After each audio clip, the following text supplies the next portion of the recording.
binhi ay nagbibigay ng buhay. Okay, bring life. Wrong seeds yields wrong harvest. And what? Seeds of today, yung binhi na meron ka ngayon, na gusto mong itanim, whether it is wrong or it is good seed or wrong seed, it will become stories of tomorrow. Magiging story yan later on. We will study that. So number 1, okay, planting different seed. Dapat ang i-plant natin good seed. Pakisahin po, good seeds. Good seeds. Because good seeds bring life. Sabi ng Bible, Matthew 13:8, still other seeds fell on good soil. And what happened? Where it produced a crop, 100, 60, or 30 times what was sown. Ay, kwento ko, sabi ko, naikukwento ko naman ito sa inyo. Nung mga unang panahon na bago kami dun sa lugar namin, nangangain kami ng mangga, Indian mango. Tapos tinatapo namin sa katabi naming lote. Okay? Ngayon malaki na po yung puno ng mangga. Okay? At napakinabangan na rin naman namin. Kasi bakit? Aming naitanim. Okay? So, ganun yung sinasabi ng Bible. It will produce a crop. Isang buto lang yon, but it produces what? 100, 60, or 30 times what was sown. Diba? Ganun naman ho yan. Nagsimula sa maliit, lumaki. Ganun din po sa atin. Diba? Pakisabi ko sa katabi mo, ang pogi mo o kaya ang ganda mo. Ganda niyo po.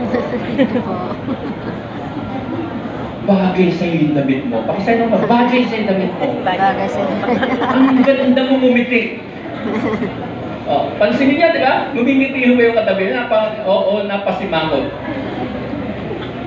Good seed, a seed who fell on good soil is potential for exponential growth. Kapag exponential, yun yung sinasabi ng Bible, 100 times, 60 times, 30 times. Diba? Exponential growth. Okay.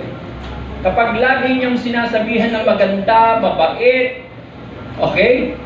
Maganda malamit, ang ganda ng ngiti, maputi, etc. Yung katabi niyo, lagi kayong tatabihan yan.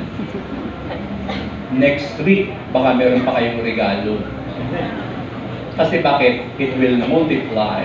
So, a small act of kindness bring big blessings. Small act of kindness. Nakakatuwa naman yung katabi kanina. Ang ganda ko daw ng damit ko. O di next week, maganda ulit ang damit ko. Di ba? Ganun ho yun eh, right? Because bakit? Kasi, kapag binigyan ka ng ganito, ang sarap ng niluto mo. Ay, sa susunod na, magdadala pa uli yan.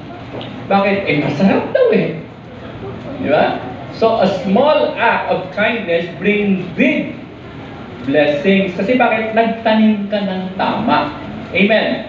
So, yun po yung sinasabing planting a good seed. A different kind of seed which is a good seed. Sa Bible, pansinin po natin yung story sa Biblia. Biblical examples of good seeds. Si Abraham, ano yung kanyang tinanim? Ang tinanim niya ho, obedience and faith. Pakisabi nga po, obedience. Obedience. So, sabi ng Genesis 12, I will bless you. Datalim siya ng Diyos sa isang lugar na hindi niya alam. Okay? Then sabi ng Diyos sa kanya, I will bless you and you will be a blessing. Naniwala ho si Abraham. Sabi ng Biblia, actually, though he doesn't know where God will take him, and yet he obeyed. Sa Genesis 22, sabi ng Diyos sa kanya, ibigay mo sa akin yung isang anak mo. Yung nag-iisang anak mo, si Isaac, offer him unto me as a fragrant offering. Hindi ho nagdalawang isip si Abraham. Inoffer niya po si Isaac.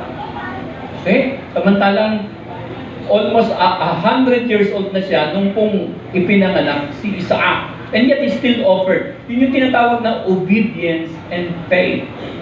Itinanim niya yun, what happened? Ang harvest, he became the father of many nations.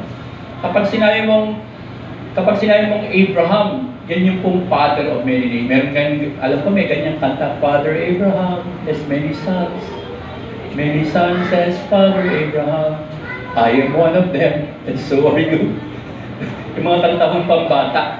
Pero he became the father of many nations. Sa kanya po galing. Okay? Pati po mga Muslim brothers, sa kanya po. No? Kala Ismael. Okay? So Judaism, sa kanya nagmula. He became the father of many nations. Why? Because of